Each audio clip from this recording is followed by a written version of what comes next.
ปี2560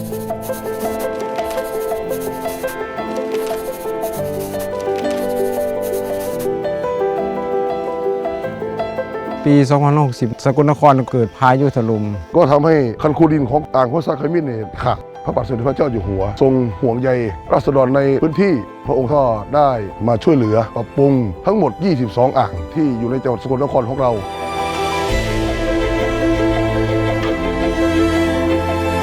อ่างของเราเป็นหนึ่งใน 22 อ่างซึ่งพระองค์ทรงห่วงใยท่านให้ลงมาตรวจสอบเรื่องของความปลอดภัยเพื่อจะไม่ให้เกิดเหตุซ้ำกับอ่างห้วยทรายขมิ้นปีต่อมาอ่างของเราก็ปรับปรุงคูดินใหม่ได้ทำประตูระบายน้ำฉุกเฉินขึ้นอีก1 แห่งอ่างเก็บน้ำห้วยน้ำหยาดพื้นที่นี้ก็ประสบเหมือนกันจนท่อระบายจะรับไม่ไหวเป็นอีกโครงการหนึ่งในการช่วยเหลือปรับปรุงอาคารระบายน้ำล้นฉุกเฉินแล้วก็มีการปรับปรุงภูมิทัศน์เพิ่มเติมผมก็มั่นใจว่าในอนาคตไม่มีเหตุการณ์น้ำท่วมอีกเลย